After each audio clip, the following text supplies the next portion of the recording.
Hey guys, welcome to another Watchmen Tower of Babel breakdown. My name is Dan D'Souza. I'm joined with Jeremy Kozier. Hello. And Julian Meush. Hey everyone. We're here to break down episode 6, This is Extraordinary Being. If you're just joining us now, You have a hard time with those titles, eh? they're deliberately making the titles complicated. Right, yeah. The Comanche Warhorse one was a train wreck. If you're just joining us for the first time, a little weird halfway through the season, but welcome. We're going to be talking about the show talk about them predominantly like that. as a show. There will be some color from the original source material, the comic book, as well as the movie, and a little bit from Doomsday Clock, but we try to steer away from that. We're going to just jump into the show real quick before we do. Just have to do the quick plugs for our social media. Damn right. This is a really important thing to do. It is very important. So follow us make on him do Twitter this. at TowerBabbleCast, Facebook.com/TowerBabbleCast. Check out our Patreon page. We've actually been putting a lot of work into the Patreon lately. Mm-hmm. Patreon.com/TowerBabbleCast. We just recently recorded our November film club, Mystic River, which I believe is a phenomenal movie. I think my two co-hosts here were pleasantly surprised, maybe. Yeah, Certainly one I've way to seen put it it. before, but I share some of your opinions on the strong performances of the movie for sure. I would agree with that sentiment. I just think that has structural problems. But other than that, yeah. Okay. Well, I mean, if you want more of that conversation, check out the Patreon page to find it there. With that being said, let's jump into the episode. This one was a trip. Yeah, The entire episode was a that's goddamn what I said when it trip. was over. What a trip! I did not expect that trip at all. It's a really interesting way to tell the story because it's not flashbacks. She's actually experiencing his memories. It's not like, we're just cutting back to something to give you context. It's a character from the show that's experiencing the story still. Yeah, the pain and the struggle, and visibly, I thought it was an amazing episode. I think you it's so interesting you say it's a memory, right? So Angela believes she's Will. It's not like she's seeing these events take place. It's not like one of those those weird flashbacks where you get to it's not like a Christmas past thing where you get to watch your mistakes. It's not or make a different decision. Yeah, It's not exactly. that. It's not Bran from Game of Thrones watching stuff happen. Exactly. And it's able to pieced contact. together as doors are popping up in random places, Yep. and you're going to the next I one. appreciate, but then you have to consider that it's all from one person's particular point of view, which I think is also important. Yeah. It's his interpretation of events. But it's also very much like a dream or an actual like a drug trip. Mhm. It's randomized. There's How much is it like a drug trip, Daniel? Hey man, I tell you what. I smoked a little bit before the episode, so I was kind of having a hard time keeping up with everything. But yeah, it's memories, but it's not really concrete. She's kind of floating through different memories back and forth. There's doors and pianos all over the streets. Yeah. Very cool. Like I said, hard to keep track of sometimes, but an interesting way to tell the story, keeping it all black and white, so there's a visual contrast as well. Yeah, and we just learned so much of Will and through the eye or through his own eyes, and also seeing Angela visibly react to it, Mhm. especially towards the end there, when he's about to be hung, Right. when they take the mask off, and they do clever cuts of switching to Right. the actor who plays the young Will and Angela, and it's Yeah, very clever. I when they think do it's so they have this thing where they switch the actual actors in the role. Mhm.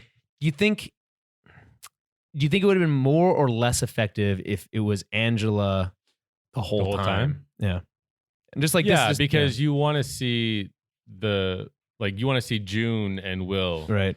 build Yeah. that relationship. We need to see what that is. I really appreciated that because I think it's an easy thing to say. Yeah. We don't need to cast another actor. Mhm. We can just put Angela in here, Yeah, and that'll tell the story. and it wasn't a lot. It yeah. was just in key moments. Exactly, which I think that their ability to not overuse that was nice. I like that a lot. And so they frame this whole episode. They set us up with an American hero story sequence of Hooded Yeah. Justice, and it reminds us of what our perception is of Hooded Justice through the eyes of American Hero story. Right? He's a white Yeah. guy, all this stuff. And they set up his relationship again with Captain Metropolis here. We saw Looking Glass watch an episode where they show their sexual relationship. So Yeah. we know that exists. But the reveal of him being white, that's made up for this. Well, yeah, American Hero and story. white, and they do some interesting stuff in this episode where they counterbalance some of the things that they've kind of shown or will show. So in this case, their version of Hooded Justice looks a lot like the blonde dude who plays Captain Metropolis. So the guy who plays Hooded Justice looks a lot like the guy who plays Captain Metropolis. Oh, okay. I see what you're saying. Yeah. Yeah. So there's that clear, this is what they thought he was because they knew who Captain Metropolis was, right? And they just like applied that vision to Hooded Justice. And that's why it's so cool with setting us up with that over the top American hero story. We don't, and then they blow away the Watchmen title and it says Minutemen. So I was like, Daniel it blew Daniel's mind. I was like, oh shit, we're getting a Minutemen episode. So that's what they hiding behind the American hero story. We essentially get a real sequence of events that actually happen through the perception of Will, and within that, the creation of the Minutemen, the like the Avengers building blocks when Captain Metropolis goes over there and says, we're forming a team. Like it's like a Watchmen's fan dream come true, seeing this Minutemen being born. What are we avenging?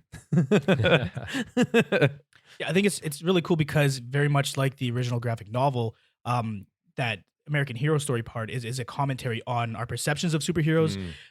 Most superheroes, at least back in the early days, were white, square jaw, just that sort of like traditional. Superman is literally in this episode. Yeah. That too. The first comic book. So it's just that's the public's perception of heroes, and that's why he has to wear a mask. I think that's really cool. And one of it's the first episode of American Hero Story. We saw Hooded Justice like in a grocery store, right, taking down robbers. And he jumps the coolest through the glass into the grocery store. Yes. And in this episode, we get the opposite of that. I thought that was being attacked. That was what I was referencing when I was saying that they're counterbalancing stuff. That like reverse shot or jumping out of the window. This is actually what was happening. So cool. I really like that. That's probably like my favorite touch in this entire episode. Yeah, I thought it was unbelievable. I thought when it was slow-mo there, when Angela is, I guess she's kind of pausing for a moment, might be able to get out. She's latching onto Lori. When the person was walking up, for some reason I thought it was gonna be Dr. Manhattan. I was like, oh shit, because it looks like a black suit or whatever. That would have been sick. Yeah. Yet to be revealed, but we know Manhattan's going to appear on the show at some point. Technically has, I guess. Like, so they have fulfilled that in some on Earth. Yeah. On Earth. Oh, okay. In the trailer, there's a trailer where somebody with a blue hand. Anyways, I'm presuming that's Dr. Manhattan because paint. who else? It's paint. They get their hand in a blue bucket of paint. Could be. Yeah. I might be wrong. And then before Angela dives into this trip, we get a cool sequence with Lori. Saying like, we want to, like, you can't do this. This is not good for you. Explain what nostalgia is, where it's these pieces, like actual pieces of memory implanted, used for people who had dementia. Yeah, that was the plan originally. But then people were overdosing on it, and Redford like outlawed it and banned it. So she wants to pump her stomach.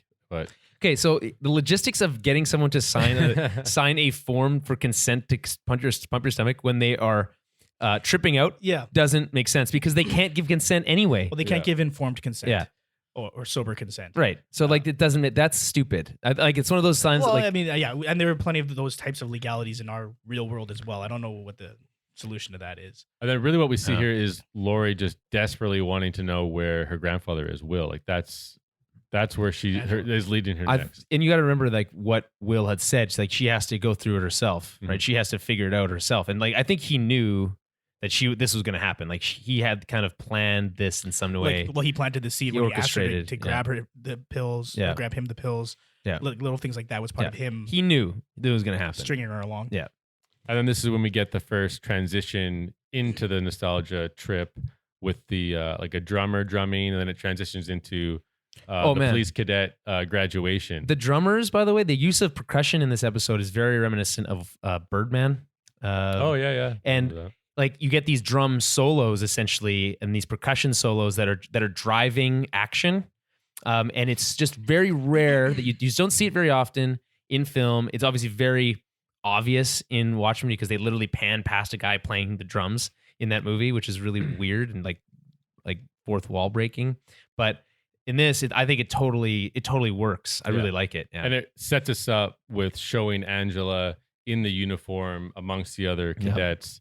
And then it pans around. We get a cool speech about uniforms and it changes you, a metaphor, I guess, even for masks. Then we go back and then we see the young actor playing Will. And so, by the way, great act. He's just so good. Amazing. Who the hell? What's his name? He's unbelievable, actually. IMDb right there. Louise Gossett Jr. Nope. No, That's Louis Gossett Jr. Lou Gossett Jr. is a different character in the show, man. It's Louise. It's Louise. Oh my god. It's Louis. Okay. Okay, hold on. It says young Will Reeves because it's the older Will Reeves is Louis. And then Jovan Odepo. even in this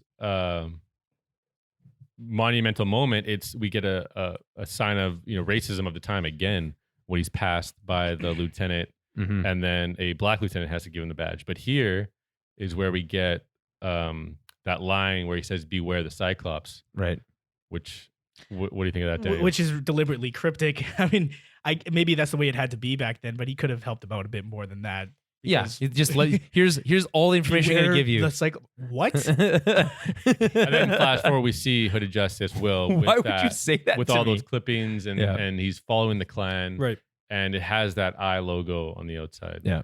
And we've seen that pop up. A with deep and Judge Crawford. insidious Conspiracy. Is that play? Yeah. At play. Yeah. Yeah, we saw the eye in last week's episode when Looking Glass was infiltrating the 7K complex. Right. That So abandoned mall. So there's some it's clear that 7K and the Cyclops, they're both at least connected with the clan. The what's it called? The Pedia memo reference written by who the heck writes this one? Hold on, let me check which one it was referencing. But there's a Pedia reference to them being kissing cousins of the clan. This is written by Blake. At the end, she says that for the 7K and the Cyclops are, if not directly related, at least kissing cousins. Yeah, so what it seems like what happened is Cyclops and the KKK were directly related, and they evolved into 7K. Is what I'm assuming right now because of the stuff on the wall, and their same racist tendencies. Well, they're both offshoots of the clan. Yeah. What's next, Jeremy? What happens next? Then we meet June, who's also a pretty extraordinary actor. I agree. Daniel, what do you think? I was waiting for more. I was gonna go find what her name was, the actress. Yeah, I mean, when we meet her, it's pretty it's brief, and it just recounts that, or she accuses Will of being so damned angry, and it's because he doesn't want to live in the past. Yeah, see, that part didn't land as much for me. Like this idea that she's upset with him being angry. Is he's angry about just racism in general? Like that's what makes him angry. I mean, Yeah, this is a whole origin story of him in the Tulsa Massacre. Is it's like Looking Glass at the carnival, right? That's what put him on that pathway of. It's what drives him, and it's just a deep-seated sense of injustice in the world. So he becomes. But we also a learn character named later. Hooded Justice. We also learn later that June is the girl that he picked up, so she is also part of the. Yeah, past I also thought that was. was also okay, interesting. Her name is Danielle Deadweiler. She plays June. Yeah, it's weird. It's weird that he ended up hooking up with the baby that he saved. I that was mean, the if first you think about it that way. Well, they're not you got to think they're not actually that far apart in age, probably, right? 4 years maybe. Yeah. But still, I'm just saying the dynamic would be they would had to have grown up together. yeah, Right. Mhm. yeah. So it just feels a little weird. That Yeah. does, feel weird. So I also, I guess she says it in the episode, but she says, I thought you dressing up as, she encourages him to dress up, right? To wear the mask, to put the makeup on, all that stuff. And then she gets upset when after he does that. And she's like, well, now I have to leave. Because it becomes an obsession for him. Because how it's affecting him, right? How he was treating their son when he saw him. Well, he tried to dressed up. stop him from doing that. And I mean, it was very forceful. She entered the room, Yeah. and she's like a force. She's a very force strong in woman, this, yeah. And she pushes him off. Okay, I think we're a little disjointed here. We should go back to closer to the beginning. We meet June. We talked about her. Then we see Will on the job, or surveying the land, I guess, and he sees that fat white guy, who burn down the delicatessen. Now, I could be mistaken because I read this on the internet. And the internet is known to be sometimes incorrect. But my understanding is that old guy who owns that warehouse is supposed to be Donald Trump's great grandfather, who has no connections to the Klan. And it's, if not clear, it's very much heavily implied. Anyway, then that's what I read. So in the world of of Watchmen, Donald Trump does not exist. His grandfather was killed and he was never born. Right. Yeah. Anyways, Will. If that's on purpose, then it's a like a jab, I guess. Yeah, and it also I saw it in direct relation to a statement that Robert Redford in the real world made about the current administration, which is like really bends your mind when you think about it in context with Watchmen. So yeah, we're not going to get into that. no, we're not. But it's just he's like, wait a minute. The fictional president. This is why when having Robert Redford as president has always been weird for me since the beginning. Like that was teased in the book. Is that correct in the comic book that Robert Redford would be president? Yeah. Yeah, I think it is in there somewhere. It's well, not I like think a they were bunch of talking about times. Reagan in the book because Reagan does eventually get elected, but he was also an actor. Right. Okay. All right. So what happens? He brings him into the precinct to do whatever, right? Arrest them and Book stuff. him. And so we're calling him Donald Trump's grandfather or whatever. Well, we just call him the fat guy. The fat guy. Just call him the fat guy. He calls him a racial slur and says no, he didn't see that. He's trying to convince the white officers that this black officer doesn't know what he's talking about. It must be a mistake. And then we see the white officers side with Will. Yeah, seemingly, I thought that was such a cool moment with how they played that. That was making him smart. apologize to him. Pretty cool moment. Then they say we'll take it from here, and that's when we get our first glimpse at that hand gesture when they raise the circle to the forehead, kind of reminiscent of the Cyclops, or Dr. Manhattan. Or Dr. Manhattan. Yeah, that's true. This is pre-Manhattan's. Yeah, no, but that just occurred to me just now. Yeah, it's probably more one than the other. Yeah, no, I know it is, but like I don't think the showrunners are probably not unaware of that similarity. Yeah, I guess. Especially if that look comes back in modern day. So what's the play here? Is it that these white cops who later prove themselves to be villains, that they're right now ingratiating themselves with him, trying to get him like off the scent, like get him to mind his own business? No, they're taking this guy and they're letting him go. Of course, that. Yeah, I'm just saying Will finds that out right away too. He sees the guy reappear in the street. They could have accomplished that without being nice to Will, is what I'm saying. Like they tried to make it seem like they were on his side. I think because as a police officer in the city where they still have black cops, they can't be seen publicly being racist as a cop. So they have to maintain a right. So it was just PR for the other police officers. That's right. Yeah. But this leads us, like, we stay in this memory all the way up until they're giving him that warning and hanging him. Basically, because he starts going for that walk. Well, he goes and he questions the one officer. He doesn't really get any answers. Yeah. Then he goes for the walk at night, and that's when the police officers are following him, inviting him for some drinks. But it's clearly it's obviously off. And then they drives away, and then there's those bodies attached to the back of the car. Oh yeah, what a crazy visual! Yeah, insane, right? One of the crazy visuals of the show has had. Yeah, super surprising to pull us back into that moment, which Will, every now and then thinks about because it scarred him. Well, there's the couple of like vignettes that kind of tie into that. So there's the piano that he hears, and then there's also those dragging bodies. I think there's another one around there, like at some point. Oh yeah, at some point there's like he sees one of the clans with a gun. I think for like shooting a lady on the ground. Yeah, and it reminds me of when Angela earlier says she has a nose for white supremacy. It's kind of like what it came from him. He knows. Yeah. His nose knows. And then then what's coming up next. They cut him off in the alley and they beat the shit out of him and hood him or mask him. Yeah.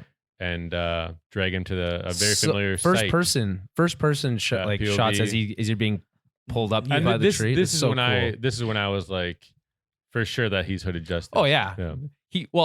If you Once weren't the visual of the, exactly. If you weren't clear, once he gets cut down and has the noose around his neck, right? And I think for the record, we all supposed that it was one Will possibility. Was probably hooded justice. I don't know if that was like the number one fan theory. I think we ever. were like from episode 1. I think we were like that was something that it was something that came up. Like I don't think I personally cast any sort of hard predictions about that. I didn't expect this. The thing that was hard was the white being white. Yeah, and even like the comic book portrays the character. But then when white. American Hero Story was happening, I was like, oh well, again, it's a dramatization. They don't know anything exactly.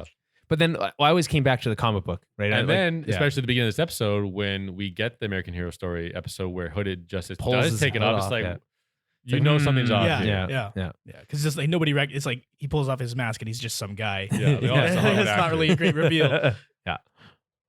This is when we get that crazy moment when they're lynching him up and it's starting to fade away in Right. POV, and then all of a sudden he gets dropped Cut back down. Yeah. They take the mask off, and then they say, just keep your nose at a white Mind your man's own business, business. Yeah. or else this will. Or else kill we you. won't cut you down next time. Yeah. And then when they pan over to Will, it's Angela, and this is when I think she really sells it, when she's just shaking and Jesus like breathing Christ. Yeah. uncontrollably. And it was like a really extended, long Yeah. scene of her just like trying to get her breath back. It was rough. And then I love how they pan down, she's clenching the hood, Yep. and that's like the cap on Hooded Justice's definitive like Right. origin, like Bruce Wayne with the It's bat. the secret origin. Yeah. And then like the next scene, just in case you weren't absolutely clear, he goes and like stops a mugging. Is Yeah. that- yeah. And he's still clenching the mask. And that's- exactly. He rips the eye Yep. holes in it. Yeah. And pretty sweet fight scene. Every pretty fight- brutal. every- in this episode, they were top notch. I think, fight scene in this episode is like perfectly choreographed. They were violent, Brutal. disturbing, brutal. Like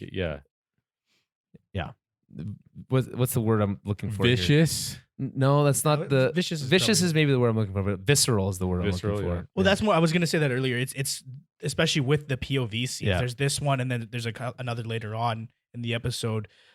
Again, very similar to Birdman and those types of movies, because a lot of these shots felt longer. They felt like extended shots that are really. It's visceral because it's putting you in the role of the character. In this case, literally making it first person. right. Yeah. But also like things like the drums and the extended shots lended it to that. Mm-hmm. And then he reunites with June, and they see the paper, and they're calling this masked person a hero. Mm-hmm. And this is when they start their conversation on they can use this to their Right. advantage. But they won't let it, but if they know it's a black man under the hood, they won't adopt it. They won't Yeah. embrace it. Right. And I like how June is instrumental in swaying him over to do this. She's like questioning him, why did you put that mask on? He says he doesn't know. Right. And then she says, well, what was that movie you watched all the time when you were a yes. kid?" So Dan he's like, it was a little too I said it was a little explainy. yeah. Because like Oh, she's 100%. just walking us through, and it's pretty clear to the audience already that he's Hooded Justice, and Right. his motivations are clear as well. Everything that's happened at that point is already clear. She doesn't need to say it out loud for me. I agree. I think as a screenwriter, I think it's an easy trap to fall into, say like, we need them to understand this. They have to understand it. If they don't understand this, nothing else works.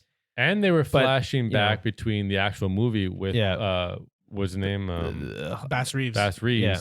With the all the hood, black and yeah. all that stuff. So I think it was a good way of conveying, okay, this is how he turns into a superhero vigilante. I think that I would agree if the dialogue was better. But it just feels very exposition-y, which is Yeah. I think yeah, I mean, when you different way go of saying over like the explaining. timeline, it's gonna sound that way.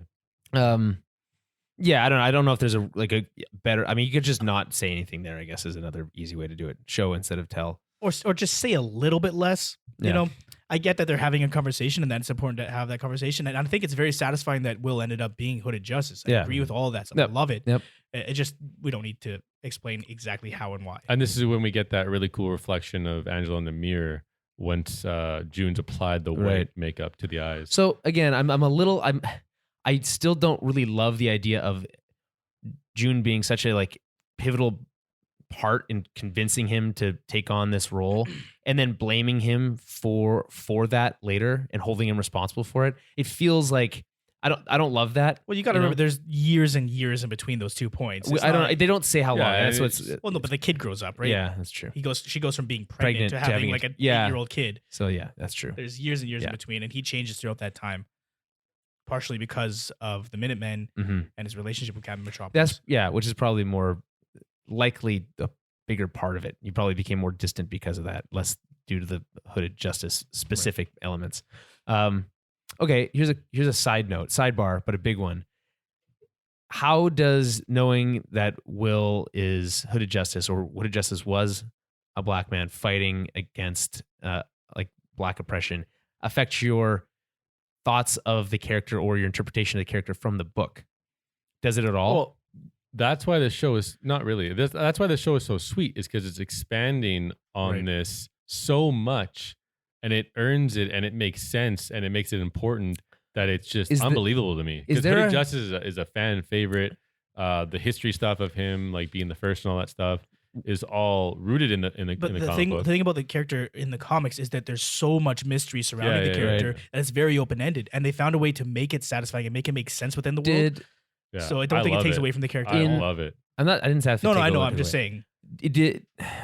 You know when they did the prequel comics, they did the Minutemen Before comics. Watchmen. Did they do a Hooded Justice issue? Well, I think they did a Minutemen 6 issues, so they were all covered in there. Then there was a Silk Spectre one, there was a Rorschach one, Night Owl one, Comedian one, Dr. Manhattan one.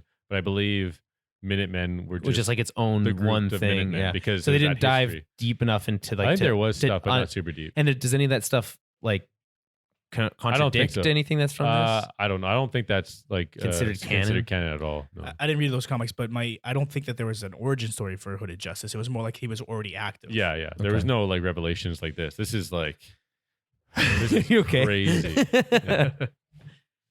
Then we basically get his first ever like mission, like his Batman Begins trial run in investigating the Eye of the Cyclops. Mm-hmm.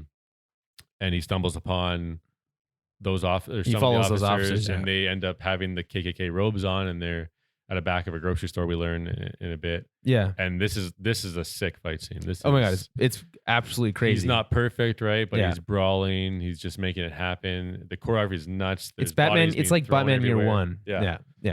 And like then he gets that book, and it's like mesmerism of the masses. So I think it's called. He sees like this one paper with a bunch of cities on it. Yeah. He sees the eye logo, and then the book that says mesmerism, which is a key part in we learn here Ted Crawford's death. Yeah. How he was able to pull it off. Did anyone predict mind control? Anyone? Where was that on their bingo card? No, but that's what he stumbles across in this first mission is all these cameras and this equipment.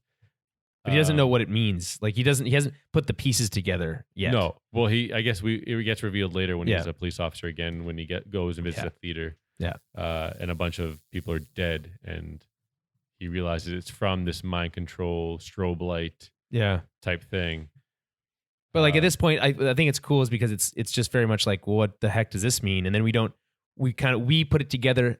The best I love this in any show that can pull this off is give you the pieces, and then you can have the revelation at the same time as the character's having it. And you're like, I figured it out. But like they figuring it out too, like, or you're just like one half step in front of the character. It doesn't always feel great. But when you can like hit that exact note where you're like, where you feel like they're smart, but you're also smart or not dumb for not having figured it out. Right. I think it's a really hard balance to strike, but I think they do it in this episode pretty well. With the mesmerism thing. Yeah, exactly. Yeah. Gotcha. And then he gets into the grocery store and he hits a thing of lettuce, which is kind of right. very connective to what's going on now. It's so weird that they just made that lettuce be this like white people like lettuce. And then this is where we get that scene where it's the alternate perspective instead of the American Hero Store, where he's jumping through the glass, saving the day. Yeah, he's trying to escape and being shot at by the grocery clerk. And then here's when we get it. Angela is seemingly paused in the memory. Laurie's trying to reach her, trying to bring her back. Doesn't really work. She even brings Cal to remind Angela who she is, because like you said, she's not Angela. Walking through, she's Will. Okay, so through that sequence, correct me if I'm wrong. I may have been too high, but the color was black and white, and it was like changing, right? It was like going to a bit of color while Cal was talking. I think to her. so. I think I remember that. Like on that's face. like her. Like the real world will be color, and this memories are world black is and white. So like while he's talking to her, pieces of the screen are turning to color. I don't remember that for sure. That you might have been high. Well, it could be both. It could be both. It might be because you were high. Let me rephrase that. Either way, the attempt doesn't work. She slips back into it, which is great because we didn't want her to leave yet anyway. No, it doesn't continue right off from answers. that point. But we go back to Will and June, and this is where Nelson Gardner shows up at their apartment, and who is secretly Captain Metropolis. Not very secretly, which I love that June like right June away is like, is he blonde and about your height? but even before that, he tries to dismiss her, saying we're gonna talk business, and she's like, "Oh, great, I love talking business. Cool." Yeah. Which again, yes, I think that's awesome. Yeah, and then we get him or Gardner knowing that Will is Hooded Justice. No, because I don't think. Or no, he he doesn't know. No, he says he's a master strategist. Yeah, and he's cross-referenced like points of exactly. appearances. Yeah, and he says it's a cop on patrol. Yeah, and he believes that Will is the cop feeding Hooded Justice. Exactly. He didn't even figure it out. He gets like I don't know 95% of the way there. I read it Dan was reading it, but then when I rewatched that sequence and then I saw him say like.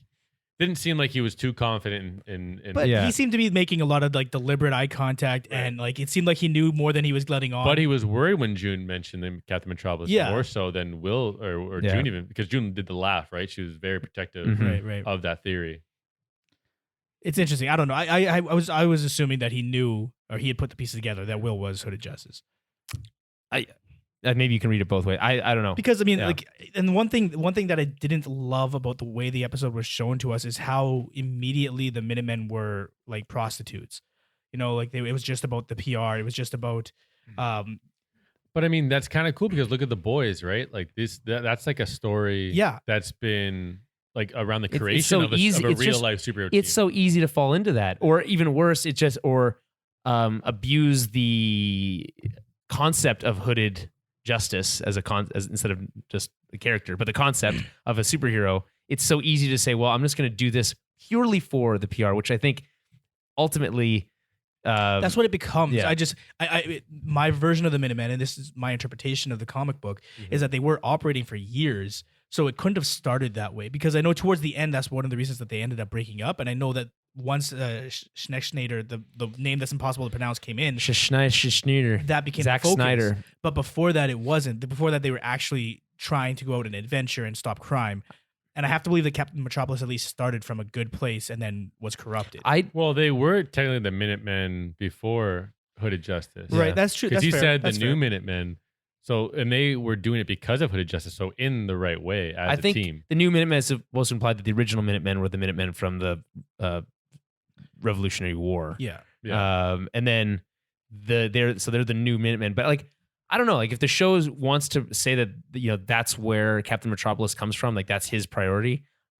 I don't know. I'm not attached enough to the character to say that. What it means is that they all would had to have been on board. That means the first Night Owl was on board. That means the comedian was on board with all that kind of stuff.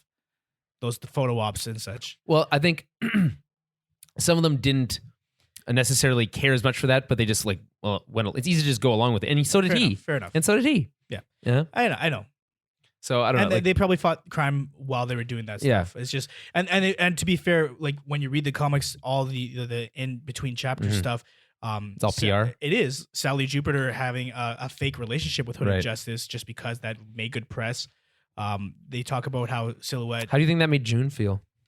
What? How do you think that made June feel? I don't think she cared at all. You don't think she cared at all? No. Well, you don't think she cared at all? We get an example of that because they showcase Will's relationship with Nelson, and it's not just like a lust thing. Like they seem to there's actual like a connection something there, right? Yeah. Although he obviously feels betrayed when he tells him that that's not the Minutemen's cup of tea. Yeah, that doesn't really correlate with everything going on. For sure. It's actually a really interesting scene because he like the mislead is that we can't tell anybody that you're homosexual, but it's really like the more important thing to him is that the color of your skin. Yeah. Just another layer that didn't exist in the comic. That's why the way that it's played is like we have to keep this a secret, and it's because back then that was frowned upon. Homosexuality was also frowned upon by most people back then. Right.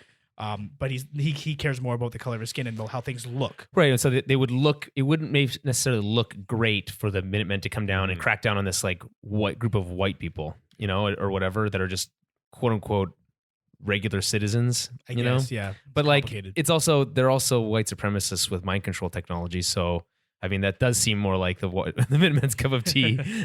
I don't know. Then we see Will with June, but clearly looks distracted because we just saw his truth before. And she even knows like, oh, you're just distracted by all that Minutemen stuff, Captain Metropolis. Yeah. And then this is when we learn who June is. And it is, in fact, the girl that Will picks up in 1921. Mm-hmm. And then June reveals that she's pregnant. Yeah. And then it's like a really fast transition from pregnant to child. But even before that, like when they're in the bed, in the background, in the window, they show the baby or the young boy Will picking up the baby and the just be fires in the again, just be background. super clear. Yeah. In case you forgot, yeah. Yeah. And it's a cool sequence. It's a good way to show time passing. Is that he's in front of his mirror putting his makeup on while the world's happening around him. So the kid's growing up. June's there the entire time with different versions of the kid. But he's still doing that every day. Yeah. or whatever, So yeah. the implication being he's not changing or growing as much as his family is. Then there's that Minutemen press conference, which we were referencing earlier, where he brings up the conspiracy and Captain Metropolis just says no. He talks about what was the villains he brings up the Moloch the Magnificent. Moloch, yeah, that was cool. What was Yeah. his plan? Something to harness the Earth's the sun's rays. Yeah.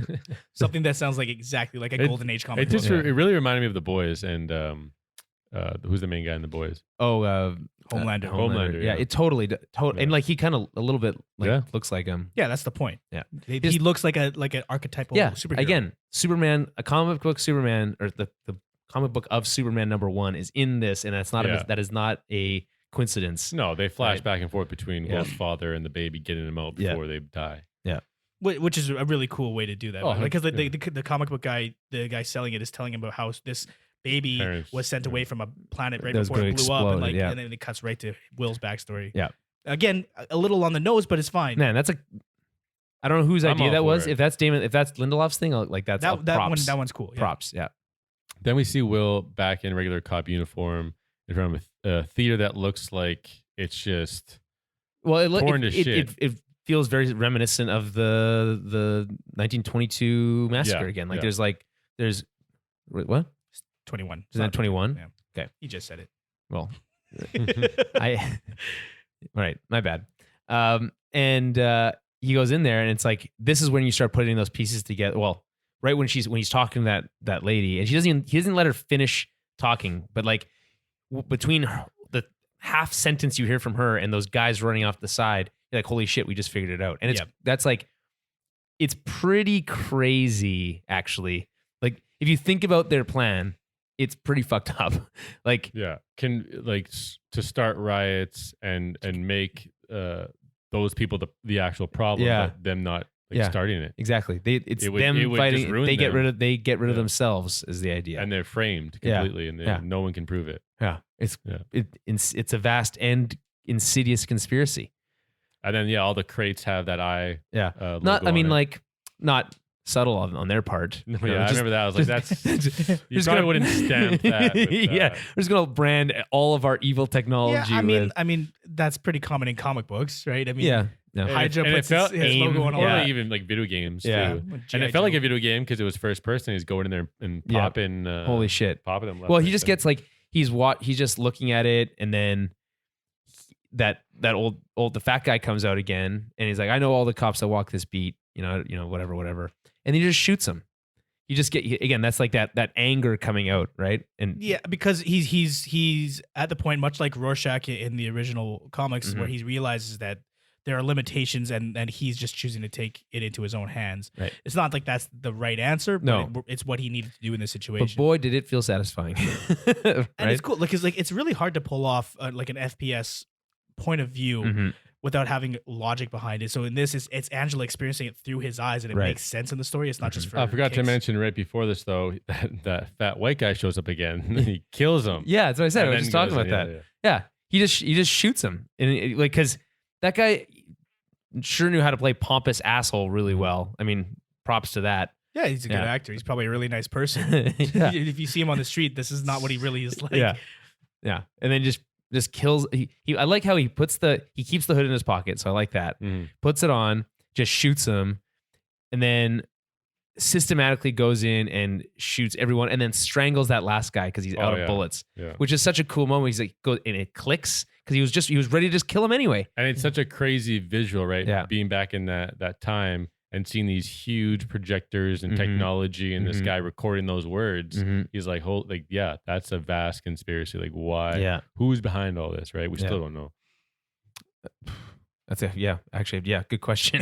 Well, that's the thing. This episode, there's a lot of questions answered, and one very big one that's answered. Yep. But there's still a lot of mystery for a show that has only 3 episodes left in the season. Well, my impression of the episode was that the Cyclops group like invented this technology themselves, right? Through reading that book and then like putting it together and then testing it in that theater, that was all built out by that group specifically. Who it was funded by maybe is a question, but I thought like that organization seemed pretty like independent. Yeah, of I think. anything. Yeah, we'll get to that maybe at the end, like theories, but it's clear that there is something larger than just the white supremacists. They're not the masterminds. No, I mean, but like what's in whatever the year the flashbacks are happening, like No, at that point, yeah. I'm saying in present time in 2019 Tulsa, there's something else going on. Yeah, and it's not just 7K. Yeah, I agree with that because I think it's in the flashback time. It's like clearly that's the goal is white supremacy. That is the goal, right? In modern day 2019, that might just be like someone could really like break up this podcast and just take everything we're saying like completely out of context. Yeah, that would be hearing you say like white supremacy. That's the goal, right? Yeah, well, context is king, right? So, isn't that what's that? It's an episode of which TV show is? I don't know. It's Star Trek. One of the episodes is called "Context is King." But yeah, I lost my train of thought now. Yeah, sorry, that's my bad. I guess in 2019, maybe the white supremacy might be more of a front or just like a piece of what's something bigger, right? So Will, he piles all the bodies together and he burns the whole place down and he takes one of the projectors too, which leads us into the next, or to Will in present day, or when he killed Judd Crawford and we realize that he uses that strobing flashlight and the right. Well, first we know that June goes back to Tulsa. Yeah. So that happens. He says he can't leave or he won't leave. And then so we just fast forward to modern day. I guess the idea is we're supposed to fast forward in our minds through all the events of the comic book and then Watchmen. We get our answer as to how Will killed Judd. Yeah. And then again, from his point of view, which I think is pretty cool. Mm-hmm. The flashlight's the strobe flashlight's kind of silly. Yeah, I mean, especially when Judd was like, what did he say? What was the first thing he said when he was under control? It just sounded. He's like, why am I doing this or something dumb like that? No, it sounded more like a zombie. Yeah, he almost said like "yes, master." Like he didn't say that, but that was the implication. Yeah, and I was like, "Oh, really? Okay." But that's how we're gonna do it. What's crazy about that though is like there's moments where he turns the flashlight off, and like Crawford's completely aware of what's going on and what has been going on. So he's just not able to control himself. So like that's a pretty terrifying way to go. Mm-hmm. Yeah, there's definitely more to mesmerism than just the flashlight. There's the whole. Well, I think he's like condensed that technology down into that strobe, right? But I don't know. Yeah. No, that's what that is for sure. I don't know that the mesmerism technology is limited to that at this point. Like it could be used. Maybe the clock. That's what I'm thinking. You're thinking the clock is a giant mind control device. So yeah, we were talking about that before we started, but like it's clear that the clock tower is going to be something more than just a clock tower. Yeah, we were talking about like the connections between the idea that it's a clock tower, or a time machine. A clock is a type of time machine, but like that. Well, these memories are a form of time travel. Yeah, and like so, there's connections there between jumping through time, from a at a chemical level in the brain, and then like maybe this mind control thing, which is also a brain thing, and then we have this time machine. It's like, man, there's so many connections. It's some sort of device that can emit that experience that we just saw Angela go through. Lady True is going to somehow throw that on millions of people. I feel like that meme from Always Sunny where like he's got all those like papers up on the wall with the strings. That's what I was like when I was talking in the beginning. You were making fun of me. I was like, no, this thing is that. Now we're talking about it. I know. Okay, so I like when Joe was like, "Who are you?" and Will just said "Justice." I thought that was pretty sick. Yeah. And then they talk about the clan robe in the closet, and Judd confirms that it's his legacy. So I'm still wait. I'm still confused. How does he pull himself up to hang himself? So he tied it off on a piece of the tree, right? Throw it over the branch. So right. Nice. And then there was he got up on a stool that was just there. Or whatever. Where did the stool come from? Julian. Okay. He got it set up. Will brought a stool. Yeah, but like when you think back to the first episode, how he's hanging so high up. His feet are like at like chest level. Yeah, it was a big stool. It was like a ladder. You had to have like a whole ladder. You're asking the wrong questions. But the show asked the question. The show says, how did this No, 90-year-old man You're not supposed to think hoist about this guy up on a tree? Yeah, and right? like the answer that you're looking for isn't like what utensils did he use? It's more how Right. did it happen and who did it? Yeah, it still doesn't quite and there's answer that more details, specific right? question. Before that even happens, Will does the "I know who you are" and does the Yeah, he does. Cyclops yeah. hand gesture, and then when he tells him to hang himself, they transition to Angela handing Judd the rope, which I Uh-huh. thought was interesting. Which is crazy because she's watching her friend die. It's Yeah. like she's experiencing that. Yeah. It's not a flash. But again, she's not Angela. She's Will, she's both. kind of. She remembers. She will be. When be, she gets out of it, yeah, she's gonna she'll- see. she- I yeah. handed But my yeah, friend yeah, the thing. Yeah, which is Yeah, but I think no, even during she's experiencing it Yeah, yeah. through his eyes, but it's her experience of it through his eyes. Yeah. She's Mhm. it's both. Okay. It's both. It's just. It's like we already established the rule. She Yeah. can't like change anything or Yeah. ask questions. Yeah. It's not like. that. Yeah. And then this is when she hands him the rope and he jumps. The drum comes back, which I Yeah. thought was neat, and we get more visual of Bass Reeves. Well, I think there's a like We with get the more pause at what he justice. said, right? So he had said that he was. Does he say he was trying to help you? He says, "I'm trying to help you people." Is that what he said? The idea is okay. So we don't know much about Crawford yet. We just know that he was 7K as well. He was a leader within that faction, Yeah. and I guess the idea is he was keeping them quiet and preventing like large scale violence. Right. I don't know. Like even in this sequence here, it doesn't seem like he's a particularly guilty person. Like it's not like he's the bad guy. Yeah, and then they ask him, "What's like? Does he have a good answer to it?" But he says like, he's like, "I have the right to keep that as my legacy," which is pretty gross. But like, it's not Right. like he's actively going out and victimizing black people that Yeah. we know of. that's all Yeah. we know. He just But, like, said, yes, it's that- my legacy, and I'm trying to help. He's talking people." specifically about the Yeah, I mean, it's not an excuse. You shouldn't the keep clan it. outfit, right? And he says, "It's my outfit. It's my grandfather's or whatever, my father's. It's my legacy." And he asks him if you're proud of. He asks if he's proud of the legacy, and then I don't remember what he says. I wish I remember what he don't says. The only reason I don't have a problem with this, it just feels very much No, like it was like- if you're proud, why do you hide it or something? yeah. So why are you hiding it in your closet? But it does feel like Will in this scene in this act is being vindictive and Yeah, just he's angry.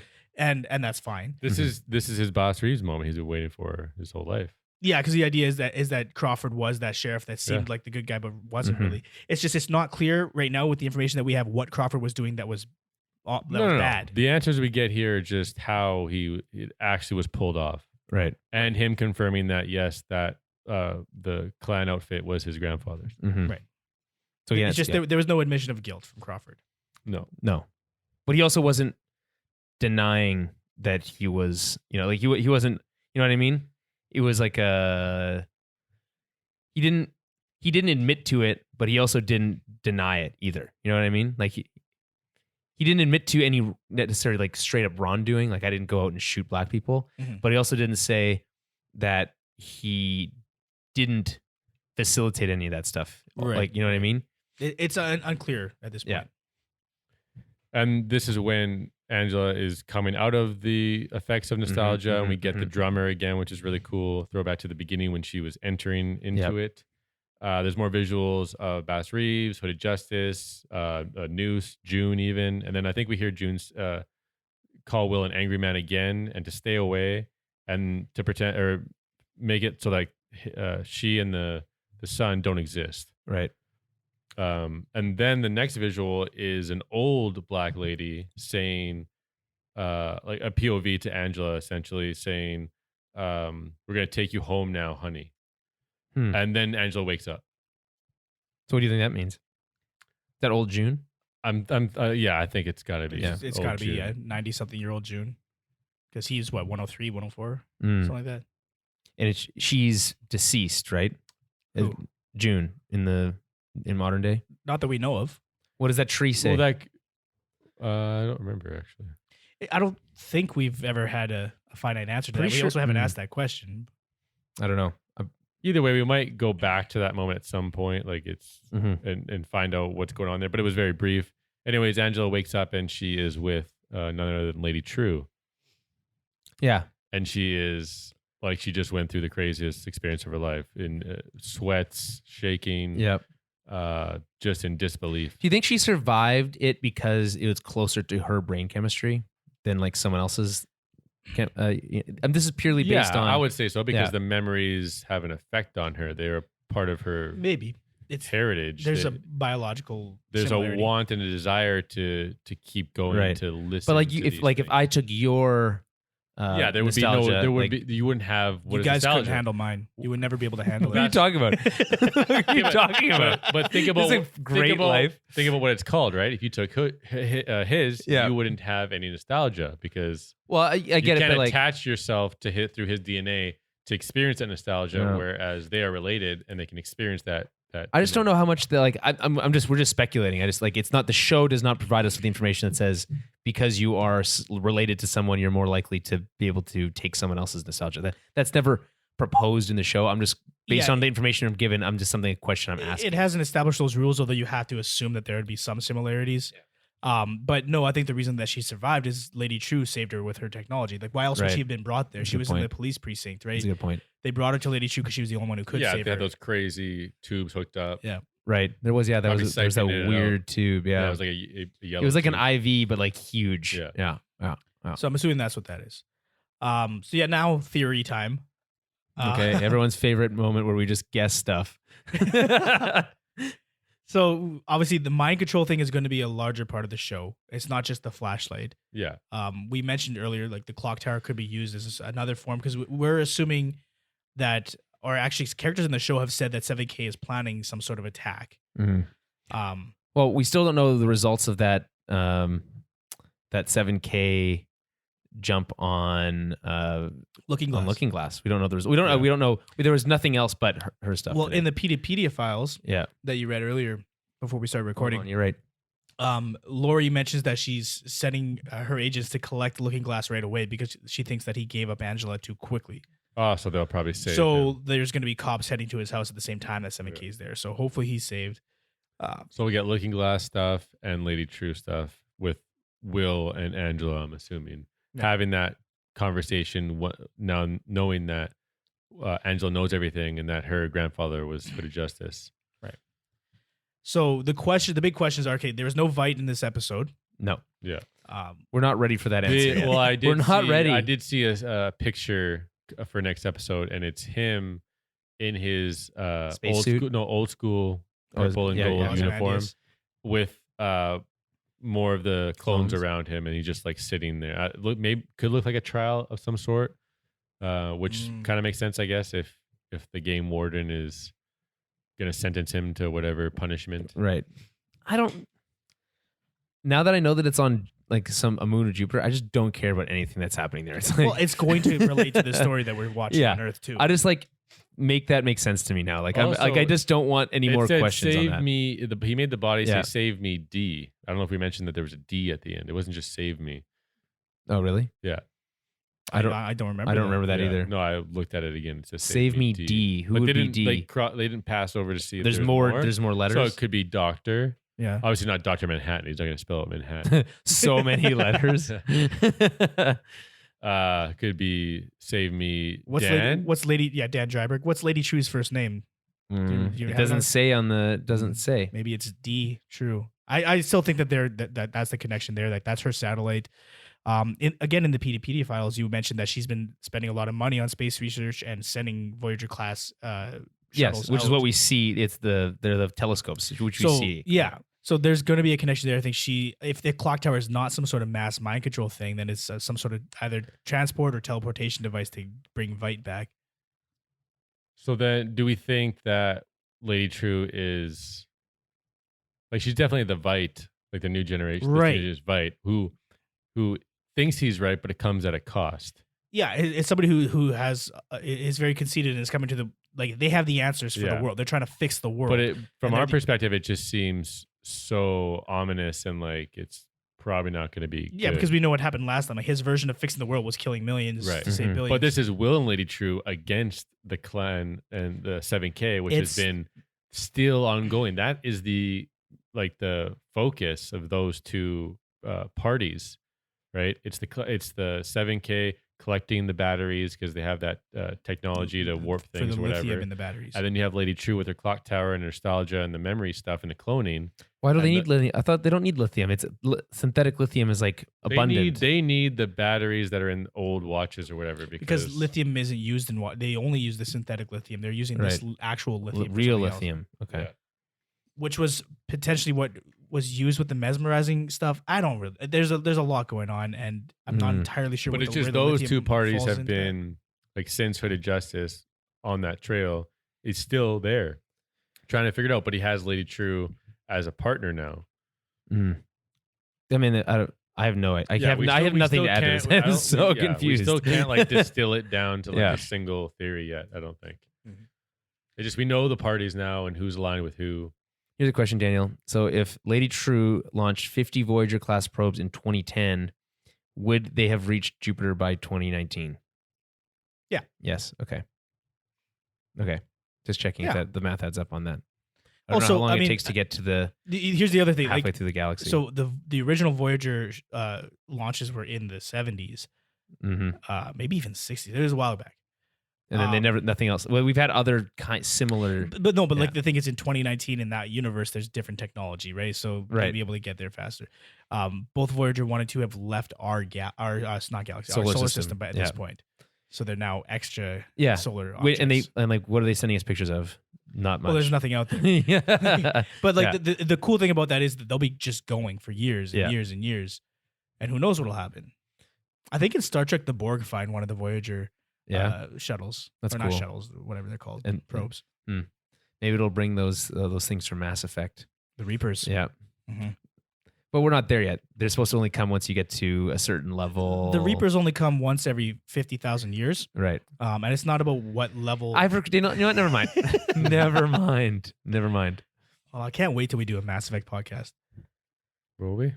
No. Whenever. Well, there's a rumor that the trilogy will be remastered for PS5. So Man, that'll be sweet. And then whenever they do a dark, gritty reboot for TV, we'll do a show about that. why would it be dark and gritty? Wouldn't it just be I itself? thought The Expanse was that show. The Expanse really is that show. You guys. Oh my god! I tried to watch the beginning. I also tried. I couldn't do it. You guys are stupid. It's not my. I was thinking like, how did Daniel get through these episodes? Maybe the first couple are a little rough. It's so rough, man. The books are phenomenal. I'm on book 6 now, and it's crazy. That's too many you books. guys gotta just. That's you gotta too watch many. That show. It's too many books. Okay. Is there any final thoughts on this episode? Generally, solid episode. I think it's an extraordinary episode. Yep. It's such a good one piece. Like it's standalone. Yeah. It is. And it is a trip. Yeah. Like Daniel said earlier. And it's the camera work and the movement of it and the people you meet and the answers you get and the confirmation. Feels a lot like a play. Which I appreciate. Like you're doing like scene act to act. The visuals, like when those bodies were dragging on the back of the car. There, like this is it was a heavy episode. It was right. It's crazy. Like there's only 3 episodes left, and it feels like as much as we are getting some answers, there's a lot of story that's left to tell because we have so many question marks, so we don't know how these people interrelate. Like you said, the 3 parties kind of like how are they going to come together? Like we have no idea even like who's the good guys and the bad guys. Really, obviously 7K is bad, but that's about it. We don't know how Manhattan fits in anything. We don't know what the actual big plan is. Yeah, people are just doing stuff. So there's 3 episodes left to answer most of those questions. Obviously, there will be another season. Tachyons. Well, no, there's no planned second season. This is supposed to be a standalone thing. Well, no, they're saying that they didn't have play. The potential is there. Yeah. They didn't have this a plan. Is definitely standalone. They said we wanted to tell this specific story. We don't have plans for second season, but maybe. Okay, so then there's 3 hours to do that. And Damon has said that he didn't want to pass this up because he holds Watchmen so sacred to his. He didn't want someone else to do it. Yeah, but he was asked like multiple times. He ended up finally doing it. Right. But he also sees Watchmen as being like a comic book, like Shift's creators. Like so you mentioned Swamp Thing, how there's like all these iconic runs. He thinks that Watchmen should be that avatar for like this, like a political reflection on superheroes and stuff, and have it be this thing that people can tackle. It almost like what we talked about in our Watchmen movie club, which I haven't put it out yet, by the way. It's coming. That thing that you haven't heard yet. Yeah. Yeah. But the idea that that movie could have been a really great way to comment on modern superhero culture, but it came out too soon. And then so you having a tool, another Watchmen tool in the modern day, be able to tackle that in a more kind of, I don't know, subtle way, maybe would be something that would be good to have in culture, I think. Yeah, but I also appreciate the idea of them just doing 1 season and being done with it. Yeah, me too. Let's not do this. No, to death. I want I want a new season every single year. But then, in like True 10, Detective style. Second season has to suck. 15, 20 years, someone who watched this show and fell in love with it Right. has another idea to extend this, right? Yeah, and that's one way. That's one way to do it. All right, Dan, close us off. I guess close us out. Okay. Yeah. That's it for this week. We'll see you guys next week. Again, follow Twitter, Facebook, all that kind of stuff. We're also covering Mandalorian if any of you are into Star Wars and don't know about that already. That show's pretty, man, that show. it's good in a different way. Yeah. It's a good show. It's mostly visual at this point, but it's a really cool Star Wars show. Mhm. Less political than this show. Daniel, I can talk trade routes all day if I have to. Okay. So we're covering that, and actually we're overdue for a regular ToB episode, so that'll be coming soon. Yeah, super overdue. And the Watchmen movie couple will be released soon, and a bunch of other stuff. So yeah, patreon.com/TowerBabblecast. $5 a month, bonus content. We're coming up to the beginning of the month. That's where you get the most bang for your buck. Yeah. So, yeah. Okay, we'll talk to you guys later.